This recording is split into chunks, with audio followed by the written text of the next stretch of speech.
உங்களுக்கு தெரியுமா? ஆடு, மாடு கூட ஆராய்ச்சி செய்கிறது.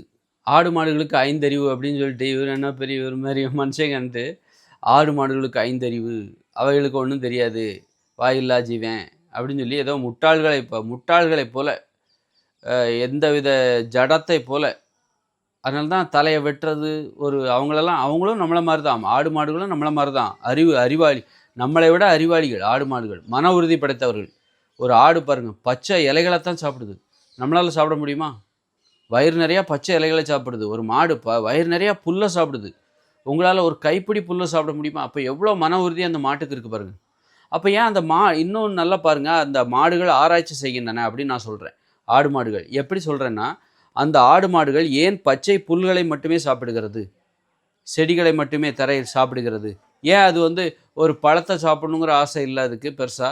அப்புறம் ஒரு மாமிசத்த சாப்பிடணும், மீன புடிச்சு சாப்பிடணும் அப்படிங்கிற ஆசை இல்ல. அந்த புல்வெளிகள்ல இருக்கிற வண்டுகள சாப்பிடணும், பூச்சிகள சாப்பிடணும் அப்படிங்கிற ஆசை அந்த மாட்டுக்கு இல்ல. அது வெறுமனே பூச்சிகள், வண்டுகள் எல்லாவற்றையும் தவிர்த்துவிட்டு, அந்த புல்லைத்தான் சாப்பிடுகிறது. அப்புறம் சின்ன சின்ன செடிகள் கூட அதில இருக்கும். அதத்தான் சாப்பிடுது. ஏன் அப்படி சாப்பிடுது? அது ஆராய்ச்சி செய்கிறது. நம்ம உடம்புக்கு எது ஏற்றது? மாடாகிய தனது உடம்புக்கு எது ஏற்றது? எது நல்ல செரிமானம் செய்யும்? அ அப்படின்னு சொல்லிட்டு அது ஆராய்ச்சி செய்கிறது. தவறுதலா ஏதாவது வண்டுகள சாப்பிட்டுறலாம், பூச்சிகள சாப்பிட்டுறலாம். அப்ப அதனால ஏதாவது இடையூறுகளை அது அனுபவிக்கலாம். அப்ப அதுக்கு கவலை இருக்கலாம். "ஐயோ! பூச்சி சாப்பிட்டோம். அதான் இந்த மாரி இருக்கு." அப்படி அதனால தான் ரொம்ப கவனமா அந்த புல்ல மேய்றதுல கூட கொஞ்சம் கவனமா தான் அது சாப்பிடுது. ஏன் அது பாம்ப கூட தான் படிச்சுச்சு. புல்வெளிகள்ல தானே அது மேயுது. அப்போ ஒரு பாம்பு கிடந்தா, அது ஏன் ஒதுங்கி போகுது? ஏன் பாம்ப கூட கடிச்சு சாப்பிடலாம்ல? ஏன் அது கூட தான் வயிறு நெறையும். அல்லது பாம்பு, பச்சை பாம்பு, விஷமில்லாத பாம்பெல்லாம் இருக்கு. ஏன் சாப்பிடலாமே! ஓணான புடிச்சு சாப்பிடலாமே! ஏன் சாப்பிடல? ஏன் தேன் கூட தான் இருக்கு. தேன் கூட்ட நக்கலாமே! ஏன் நக்கல? அது தேன் கொட்டிரும். அப்படி நெறைய பேர் அப்போ அது ஆராய்ச்சி செய்கிறது. நாம எப்படி எத சாப்பிடணும்னு ஆராய்ச்சி பண்றோமோ, அதுபோல ஒரு மாடு ஆராய்ச்சி செய்கிறது. தனக்கு ஏற்ற உணவு எது அப்படின்னு சொல்லிட்டு. இப்ப நம்ம வெள்ளையா இருக்கிறது சாப்பிடக்கூடாது, அரிசிய சாப்பிடக்கூடாது, அத அப்ப நம்ம ஆராய்ச்சி செய்றோம். நம்ம சாப்பிட்டு பார்த்து ஆராய்ச்சி செய்றோம். ஒரு உணவு நமது சாப்பிடும்போது, அது நமக்குள் ஏற்படுத்துகிற விளைவுகளை கணக்கிட்டு, அது நல்ல விளைவா, கெட்ட விளைவான்னு பார்த்து, அது நல்லதா, கெட்டதான்னு அந்த உணவை நாம் முடிவு செய்றோம். அதுபோல ஆடு, மாடுகளும் தான் உண்ணுகிற அதுபோல யானைகளும் எல்லா இலையும் பறிச்சு சாப்பிடாது. தனக்கு எது நல்ல இலை, இந்த இலைய சாப்பிடக்கூடாது, அந்த இலைய சாப்பிடணும் அப்படின்னு அதுக்கு தெரியுது. அப்ப ஆராய்ச்சி செய்துன்னு தானே அர்த்தம். அதுக்கும் அறிவு இருக்குல்ல. அதுபோல ஒரு நாய்க்கு ஏதாவது உடம்பு சரியில்லன்னா போய் இலை தழைய போய் சாப்பிடுது. அப்ப ஆராய்ச்சி செய்துன்னு தானே அர்த்தம். அது என்ன தன்னிச்சையா தானா நடக்குதுன்னு அதுக்கு அது ஆராய்ச்சி நடக்குது. அது மூளையோட செயல்பாடு. ஆராய்ச்சி என்பது மூளையோட செயல்பாடு. மூளை உள்ள அத்தனை பிராணிகளும் ஆராய்ச்சி செய்யும். அனுபவங்களை பகுப்பாய்ந்து ஆராய்ச்சி செய்யும். அந்த மாரி விசுவாசம் இருக்கும். இவங்ககிட்ட நம்ம சாப்பாடு போட்டா அந்த நாய் ஏன் வாலாட்டுது, கடிக்காது? ஏன்னா இவங்க நமக்கு சாப்பாடு போட்டுருக்காங்க. அந்த ஆராய்ச்சி செய்யுது அது. ஆராய்ச்சி செய்து சிந்திக்குது.